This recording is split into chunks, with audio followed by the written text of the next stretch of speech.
बिस्मिल्लाहिर्रहमानिर्रहीम। अस्सलाम वालेकुम स्टूडेंट्स, उम्मीद है कि आप सब खैरियत से होंगे। हमारा फ़िज़िक्स का चैप्टर नंबर 1 चल रहा है जो कि है physical quantities and it's measurement या फ़िज़िकल क्वांटिटीज़ एंड मेजरमेंट। और इसमें हमने आज जो टॉपिक डिस्कस करना है वो हमारे पास है 1.4 प्रीफिक्सेस। ठीक है, तो अब हमने इसमें देखना है कि प्रीफिक्सेस क्या होते हैं और इनको कहाँ पे यूज़ किया जाता है, क्यों यूज़ किया जाता है। ठीक है, तो ये सारा कुछ हम इसके अंदर डिस्कस करेंगे।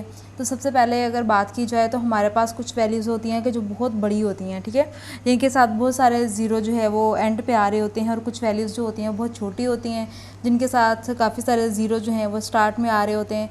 तो इन वैल्यूज़ को, इस तरह की वैल्यूज़ को बहुत ज़्यादा बड़ी या बहुत ज़्यादा छोटी वैल्यूज़ को ईजी वे में लिखने के लिए हम एक मेथड यूज़ करते हैं जिसको हम बोलते हैं प्रीफिक्सेस, या फिर साइंटिफिक नोटेशन में उनको हम लिखते हैं। ठीक है, तो यहाँ पे हम प्रीफिक्सेस की अगर बात करें तो आपने देखा होगा, जैसे मैंने पिछले उसमें बताया था कि हमारे पास जो उसके यूनिट्स होते हैं मैथ्स के वो केजी होते हैं। तो असल में उसके यूनिट्स केजी नहीं होते, असल में उसके यूनिट होते हैं ग्राम्स। ठीक है, तो जो के है, के मतलब किलो, तो किलो जो है वो क्या है, प्रीफिक्स है। तो इसका मतलब ये है कि प्रीफिक्सेस जो हैं ये ऐसे वर्ड्स या लेटर्स होते हैं जो हम ऐसे यूनिट से पहले लगाते हैं, जैसे कि सेंटीमीटर। ठीक है, मीटर क्या है, यूनिट है, और सेंटी क्या है, प्रीफिक्स है। ठीक है, इस तरह से हम कहते हैं मिलीमीटर कहते हैं। ठीक है, और किलोमीटर है, सेंटीमीटर है, ये सेंटी, मिली, किलो, ये क्या है, हमारे पास प्रीफिक्सेस हैं। तो वो वर्ड और लेटर जो हम ऐसे यूनिट से पहले यूज़ करते हैं उनको हम बोलते हैं prefixes. Prefixes are the words or letters added before SI unit such as kilo, mega, giga and milli. ठीक है, ये मैंने कुछ एग्जांपल्स दी हैं। इसके एक साइड पे टेबल भी है, वो मैं आपको आगे मज़ीद बताती हूँ, तो वहाँ से आपने इसका टेबल भी याद करना होगा, इसके मल्टीपल्स भी याद करने होंगे। तो double prefixes are not use, ये इसकी कंडीशन है। इसकी कंडीशन में क्या आता है कि डबल प्रीफिक्सेस हम यूज़ नहीं कर सकते। यानी कि अगर एक दफ़ा किलो लिखा हुआ है तो हम ये नहीं कह सकते कि किलो, किलोग्राम, इस तरह से नहीं कह सकते, हम एक ही यूज़ करेंगे। या हम ये भी नहीं कह सकते कि मिली किलोग्राम, सेंटी किलोग्राम, ऐसा भी नहीं हम कह सकते। तो हम एक ही टाइम में एक ही प्रीफिक्स यूज़ करेंगे, चाहे वो मिली हो, सेंटी हो, किलो हो, या कोई भी प्रीफिक्स हो, तो वो हम एक ही टाइम में एक ही यूज़ करेंगे। ठीक है, डबल प्रीफिक्सेस हम यूज़ नहीं करेंगे। For example, no prefix is used with kilogram since it is already contains the prefixes kilo, prefix kilo. यानी कि अगर हमारे पास किलो है तो किलो के साथ हम कोई प्रीफिक्स जो है वो यूज़ नहीं कर सकते, क्योंकि किलो जो है वो ऑलरेडी क्या है, प्रीफिक्स है। तो इसको हम इसके साथ प्रीफिक्सेस या इसको डबल टाइम जो है वो यूज़ नहीं कर सकते। उसके बाद अगर हम एडवांटेज की बात करते हैं तो इसके एडवांटेजेस क्या हैं, इसके क्या फ़ायदे हैं। तो प्रीफिक्सेस जो हैं वो ज़्यादातर यूज़ किस लिए किया जाता है, एक्सप्रेस वेरी लार्ज और small quantities in a simple and efficient way.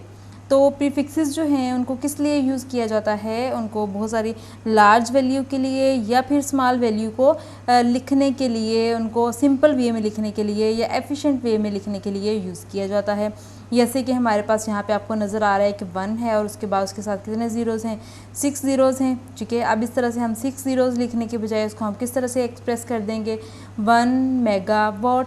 Mega हमने क्यों लिखा है, क्योंकि हमारे पास जो मेगा होता है ये एम है, कैपिटल है, इस एम कैपिटल का मीन है मेगा। ठीक है, ये मेगा को रिप्रेजेंट कर रहा है। तो मेगा जो होता है वो 10 की पावर 6 के इक्वल होता है। इसका मतलब ये हुआ कि ये जो 3 और 3 6 ज़ीरो बन गए, और 6 ज़ीरो मीन्स कि 10 की पावर क्या बन गई, 6 बन गई। तो ये हमारे पास बन गया 1 मेगा वॉट। ठीक है, तो हम इतने बड़े को लिखने के बजाय हमने इसको शॉर्ट वे में लिख दिया। और मल्टीपल्स एंड सब multiples of units can be expressed in term of prefixes. अब मल्टीपल्स ऑफ सब मल्टीपल जो हैं यूनिट्स के, उसको किस टर्म में यूज़ किया जाता है, प्रीफिक्सेस की टर्म में हम उनको लिख सकते हैं। जैसे आप ये भी देख सकते हैं कि 0.001 ग्राम है, इसको हम, ये छोटी वैल्यू है, 3 ज़ीरो स्टार्ट में आ रहा है, तो इसको हम किस तरह से लिखेंगे, इसको हम लिखेंगे 1 2 और 3, यानी 3 ज़ीरो हैं तो पावर कितनी बन जाएगी 10 की, 3 बन जाएगी। लेकिन कौन सी बनेगी, माइनस की, क्योंकि इसमें हमारे पास ज़ीरोज़ जो थे वो राइट साइड पे थे। जब राइट साइड पे ज़ीरो हों तो जो पावर होती है वो प्लस होती है, और जब लेफ़्ट साइड पे ज़ीरो हों तो जो पावर होती है वो माइनस होती है। ठीक है, तो अब यहाँ पे हमारे पास पावर क्या है, माइनस है, ठीक है। तो इसलिए हमारे पास माइनस कितने, -3, और जो -3 होती है वो इक्वल होती है मिली के। तो इसका मतलब ये हुआ कि हमारे पास क्या बन गया, 1 मिलीग्राम। इसका मतलब ये है कि हमने इसको और इसको, बड़ी वैल्यू को और छोटी वैल्यू को और हमने शॉर्ट फॉर्म में या प्रीफिक्स की फॉर्म में राइट कर लिया, ठीक है।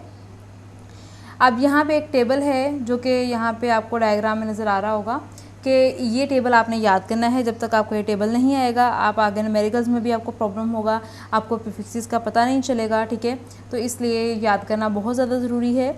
इसमें एक्सा है, ई से डिनोट करते हैं, इसकी पावर जो होती है मल्टीपल जो है इसका 10 की पावर 18 है, पेटा है, टेरा, गीगा, मेगा। ये देखो मेगा, मैंने आपसे कहा था कि इसको मेगा को कैपिटल एम से डिनोट करते हैं और ये 10 की पावर 6 के इक्वल होता है। किलो 10 की पावर 3 के इक्वल होता है। हेक्टो 10 की पावर 2 के, डेका, डेसी, सेंटी, मिली, माइक्रो, नैनो, पिको, फेमटो, एटो, ये सारे जो हैं इनकी पावर्स जो हैं वो यहाँ पे गिवन है।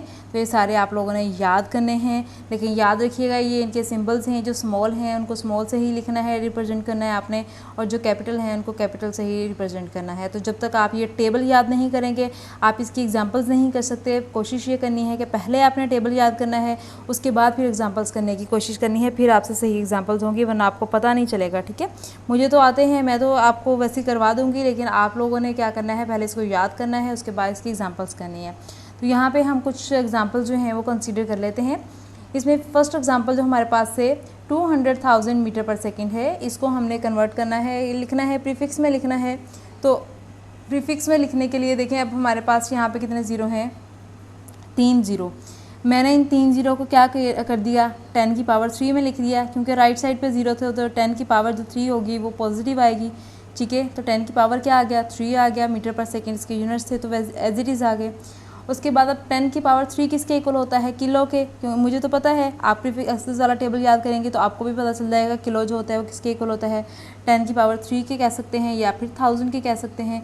तो इसका मतलब ये कि 10 की पावर 3 की जगह पे हमने क्या लिख दिया, किलो लिख दिया। यानी इस मल्टीपल की जगह पे 10 की पावर 3 की जगह पे क्या पुट कर दिया, किलो पुट कर दिया। तो 200 एज इट इज़ आ गया, 10 की पावर 3 की जगह पे किलो आ गया, और ms-1 एज इट इज़ आ गया। तो इसका मतलब ये कि हमने 200,000 को प्रीफिक्स की फॉर्म में लिख दिया, ठीक है। इसी तरह से हमारे पास जो सेकंड है वो हमारे पास है 4800,000 वॉट है। अब इसको भी हम इसी तरह से लिख सकते हैं। तो ये 3 ज़ीरो हैं, इसको हम 10 की पावर 3 लिखेंगे, और 10 की पावर 3 जो होता है वो किलो के इक्वल होता है, ठीक है। ये बन गया 4800 किलो वॉट बन गया। अब इसको हम मज़ीद आगे भी सॉल्व कर सकते हैं। अब ये हमारे पास जो है किलो वॉट है। अब ये हमारे पास किलो का मतलब ये कि 10 की पावर 3, या आप ये कह लें इस तरह से, ये 10 की पावर 3 है और ये 2 ज़ीरो हैं, तो ये 10 की पावर कितनी है, 2। 3 और 2 कितना बन गया, 5। 10 की पावर कितना बन गया, 5। अब अगर हम इसको इस तरह से लिखते हैं, यहाँ पे पॉइंट लाते हैं 1 डिजिट के बाद, यानी कि पॉइंट को हम यहाँ पे मूव करवाते हैं 1 डिजिट के बाद, तो इस साइड पे हमारे पास कितने डिजिट हैं, 1 डिजिट है, ठीक है। 1 डिजिट हमने पॉइंट को मूव करवाया तो एक पावर इसमें क्या हो गई, ऐड हो गई। पहले 5 थे तो अब क्या हो गए, 6 हो गए। तो ये 10 की पावर क्या बन गया, 6 बन गया वॉट। 4.8 10 की पावर 6 वॉट। ये जो पॉइंट शिफ्ट करने वाली बात है ये आप लोगों ने 8th क्लास में मैथ्स में भी पढ़ी हुई है, ठीक है। तो अब यहाँ पे हमने ये बन गया हमारे पास 4.8 10 की पावर 6 वॉट। अब 10 की पावर 6 जो होता है वो मेगा के इक्वल होता है, तो हमने इसकी जगह पे क्या पुट कर दिया, मेगा वॉट। अब देखो हम इसको इस तरह से नहीं लिख सकते थे कि किलो मेगा वॉट, इस तरह से नहीं लिख सकते थे, इसलिए हमने एक प्रीफिक्स यूज़ किया है। या तो इस फॉर्म में आप लिख सकते हैं इसको, अगर मज़ीद सॉल्व करना हो तो आप इसको इस फॉर्म में भी लिख सकते हैं, ठीक है। इसी तरह से हमारे पास नेक्स्ट जो है वो आप देख सकते हैं कि 33 और उसके साथ हैं 6 और 8 ज़ीरोज़, ठीक है। अब ये 3 ज़ीरो ये और 3 ज़ीरो ये कितने बन जाएंगे, 6 ज़ीरो, मतलब 10 की पावर क्या बन गया, 6 बन गया, ठीक है। और साथ में इसके यूनिट्स क्या हैं, हर्ट्स, ये HZ है, इसको हर्ट्स बोलते हैं। तो 10 की पावर क्या बन गया, 6 बन गया, ठीक है। अब 10 की पावर 6 किसके इक्वल होता है, मेगा हर्ट्स के इक्वल होता है। तो 10 की पावर 6 की जगह पे क्या आ गया, मेगा आ गया। 3300 जो है वो एज इट इज़ आ जाएगा, ठीक है। इस तरह से इसकी एग्जांपल भी होगी। इसकी टोटल 5 एग्जांपल्स हैं आपकी बुक में, 3 मैंने आपको सॉल्व करवा दी हैं, बाकी 2 जो हैं वो आप लोगों ने खुद करनी होंगी, ठीक है। नेक्स्ट का जो हमारा टॉपिक है वो है साइंटिफिक नोटेशन। ये साइंटिफिक नोटेशन और प्रीफिक्सेस दोनों जो हैं वो मिलते जुलते टॉपिक हैं। फ़र्क सिर्फ ये है कि साइंटिफिक नोटेशन जो है इसमें हमारे पास जो पावर्स होती हैं वो लिमिटेड नहीं होती, इसमें हम किसी भी पावर में हम लिख सकते हैं, लेकिन जो प्रीफिक्सेस होते हैं उसमें सिर्फ हमारे पास कुछ पावर्स होती हैं जिसकी फॉर्म में हमने उनको लिखना होता है। ठीक है, तो इसमें प्रीफिक्सेस का टेबल है हमारे पास, जबकि साइंटिफिक नोटेशन का कोई टेबल नहीं है हमारे पास। तो साइंटिफिक नोटेशन क्या है? क्या simple but scientific way to write large और small values numbers into express them in some power of 10। तो यानी कि साइंटिफिक नोटेशन जो है ये एक ऐसी वैल्यू है या ऐसी चीज़ है जिसमें हम क्या करते हैं, बहुत सारी स्मॉल या लार्ज वैल्यूज़ को पावर ऑफ 10 में लिखते हैं, यानी कि 10 की पावर में लिखते हैं, एक्सप्रेस करते हैं सम पावर ऑफ 10।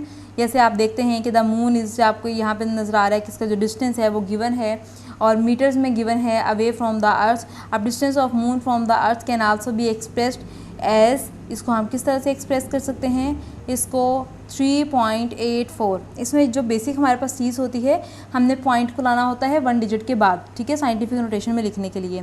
तो ये हमारे पास बन जाएगा 3.84। आप ये देख लें कितने ज़ीरोज़ हैं हमारे पास, 3 और 3 कितने हो गए, 6 ज़ीरोज़। अब 10 की पावर क्या बन जाएगा, 6, और उसके बाद हमने पॉइंट को यहाँ पे मूव करवाया है, तो इस साइड पे कितने हमारे पास डिजिट्स बन रहे हैं, 1 2 3 4 5 6 7 8। इसका मतलब ये है कि यहाँ पे 3.84 मल्टीप्लाई 10 की पावर क्या आ जाएगा, 8 आ जाएगा। ठीक है, क्योंकि हमने पॉइंट को यहाँ पे मूव करवाया है। इस साइड पे कितने डिजिट्स हैं, 8, तो यहाँ पे कितना आ गया, 10 की पावर 8, और साथ में क्या आ गया, मीटर आ गया। ठीक है, तो हमने इस तरह से इसको शॉर्ट फॉर्म में लिख लिया। This form of expressing a number is called the standard form और साइंटिफिक नोटेशन। इसको हम या तो स्टैंडर्ड फॉर्म बोलेंगे या फिर क्या बोलेंगे, साइंटिफिक नोटेशन बोलेंगे। दिस सेव्स राइटिंग डाउन और interpreting large number of zeros. इस तरह से हमें जो है वो ज़्यादा ज़ीरोज़ जो है वो लिखने से हमारी जान छूट जाती है। हम कम ज़ीरो लिख के और उस वैल्यू को शॉर्ट वे में इजीली जो है वो राइट कर सकते हैं। ठीक है, तो अब साइंटिफिक नोटेशन की अगर हम डेफिनेशन प्रॉपर देखें तो आपकी बुक के according, in scientific notation a number is expressed as some power of 10 multiplied by a number between 1 and 10। यानी कि इसमें साइंटिफिक नोटेशन में हम क्या करते हैं, हम वैल्यूज़ को 10 की पावर में लिखते हैं। ठीक है, उसके बाद में हमारे पास ये आ जाता है कि साइंटिफिक नोटेशन में हमने करना क्या होता है। इसमें हमारे पास 2 स्टेप्स हैं। हम सबसे पहले हमने करना होता है कि पुट द डेसिमल, यानी कि हमने पॉइंट को पुट करना होता है after the first significant digit. हमने 1 डिजिट के बाद क्या करना होता है, पॉइंट को पुट करना होता है। ऐसे ही मैंने आपको पिछली उसमें भी बताया था, एग्जाम्पल में बताया था कि हमने जो है वो पॉइंट को पुट किया था 1 डिजिट के बाद। उस तरह से स्टेप 2 में हमने क्या करना होता है कि indicate how many places the decimal moved by the power of 10।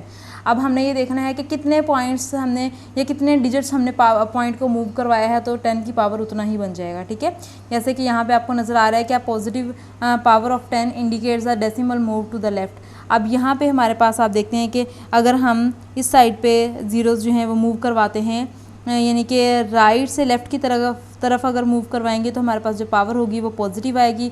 अगर लेफ़्ट से राइट की तरफ हम मूव करवाते हैं पॉइंट को, तो फिर हमारे पास जो पावर आएगी वो कौन सी होगी, नेगेटिव आएगी। अब यहाँ पे हमारे पास राइट से लेफ़्ट की तरफ हम जा रहे हैं, तो ये हमारे पास यानी राइट से हम मूव करवा रहे हैं, तो ये हमारे पास क्या है, पॉजिटिव पावर आएगी। अब कितने डिजिट्स यहाँ पर हमारे पास हैं, 3 3 6 7 8। ठीक है, 8 हैं, तो हमारे पास क्या बन जाएगा, 10 की पावर 8 बन जाएगा। क्या बन गया, 10 की पावर 8, और कौन सा बन गया, पॉजिटिव, क्योंकि हम इस तरफ से इधर जा रहे हैं। ठीक है, तो 10 की पावर क्या बन गया, 8, और अगर हम इधर से इधर आते तो फिर 10 की पावर क्या बन जाता, -8। अब यहाँ पे हमारे पास ये है साइंटिफिक नोटेशन में किस तरह से लिखना है कि 1 डिजिट के बाद पॉइंट लगाना है। ठीक है, तो 1 डिजिट के बाद पॉइंट कैसे लगेगा, यहाँ से अगर हम पॉइंट को इधर लेके आते हैं तो कितने डिजिट्स मूव करवाया हमने, 8। जितने डिजिट्स मूव करवाएंगे उतना ही 10 की पावर बन जाएगी। ठीक है, तो उसके बाद जो हमारे पास है वो इसकी है डेसिमल साइंटिफिक नोटेशन है। अब मूव डेसिमल पॉइंट राइट और left to arrange 1 digit to the left of decimal point. यहाँ पे आपका फर्स्ट डायग्राम नज़र आ रही है कि 5 2 3 1 4। अब अगर यहाँ पे हम पॉइंट को यहाँ पे मूव करवाते हैं, मूव लेफ़्ट 4 प्लेसेस, हम कितना मूव करवाएंगे, हमें यहाँ पे पॉइंट चाहिए ना साइंटिफिक नोटेशन में लिखने के लिए, यहाँ पे पॉइंट चाहिए, तो हमें क्या करना पड़ेगा, कितने डिजिट्स हैं इस साइड पे, 1 2 3 4। हमें कितने डिजिट्स मूव करवाना पड़ेगा, मूव लेफ़्ट, किस तरफ मूव करवा रहे हैं, लेफ़्ट की तरफ। कितने प्लेसेस प्लेसेस 4 प्लेसेस, तो इसका मतलब 10 की पावर कितना आ जाएगा 4 आ जाएगा, और इसके बाद क्या आ जाएगा 5 के बाद पॉइंट आ जाएगा, और कितना क्या आ गया 4, क्योंकि हम लेफ़्ट की तरफ मूव करवा रहे हैं तो पावर क्या होगी पॉजिटिव होगी। इस तरह से यहाँ पे हमारे पास है 3.2, तो यहाँ पे क्या हमें पॉइंट को शिफ्ट करवाने की ज़रूरत है नहीं है, क्योंकि पॉइंट ऑलरेडी 1 डिजिट के बाद है, तो यहाँ पे हमें इसको मूव करवाने की ज़रूरत नहीं है। तो यहाँ पे हमने लिख दिया नो नीड टू मूव, और 3.2 मल्टीप्लाई 10 की पावर 0, ठीक है।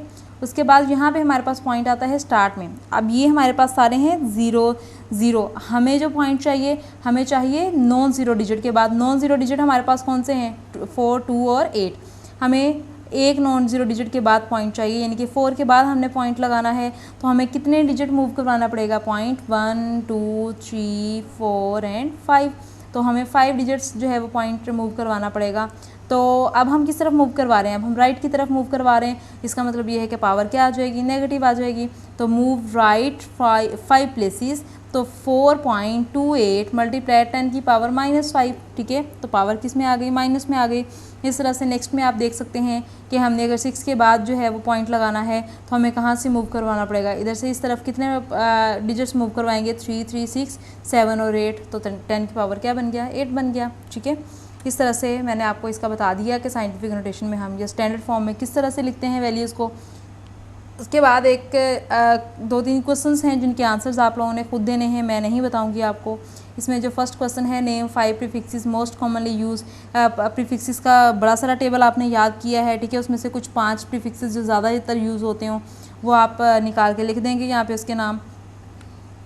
उसके बाद उन्होंने कहा हुआ है कि the sun is 150 million kilometres away from the earth, right this as an ordinary whole numbers में आपने इसको लिखना है, आपने इसको साइंटिफिक नोटेशन में भी लिखना है, ठीक है।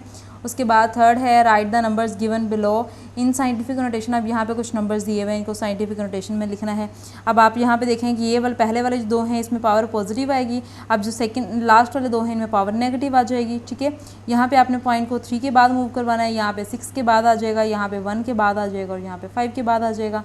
तो मेरा नहीं ख्याल कि बहुत मुश्किल हैं, बहुत आसान से हैं, आप लोगों को इनकी समझ आ चुकी होगी, प्रीफिक्सेस की भी और साइंटिफिक नोटेशन की भी, ठीक है। यहाँ तक हमने 2 टॉपिक अपने कंप्लीट कर लिए हैं। उम्मीद है कि आपने अच्छे से आपको इसकी समझ आ चुकी होगी, आपने अंडरस्टैंड कर लिया होगा। तो जो मैंने एग्जांपल्स आपको करवाई हैं वो तो बहुत थोड़ी सी लिमिटेड सी थी, क्योंकि मेरे पास वीडियो में इतनी ज़्यादा टाइम नहीं था कि मैं आपको बहुत सारी एग्जांपल्स जो हैं वो करवा दूँ। तो कुछ एग्जांपल्स मैंने आपको करवा दी हैं, बाकी आप एग्जांपल्स अपनी तरफ से लेके भी कर सकते हैं, ठीक है। अपनी तरफ से अपने माइंड से सोच लें आप और उन एग्जांपल्स को सॉल्व करने की कोशिश करें, इस तरह से आपकी प्रैक्टिस काफ़ी सारी हो जाएगी, ठीक है। तो अल्लाह हाफिज़।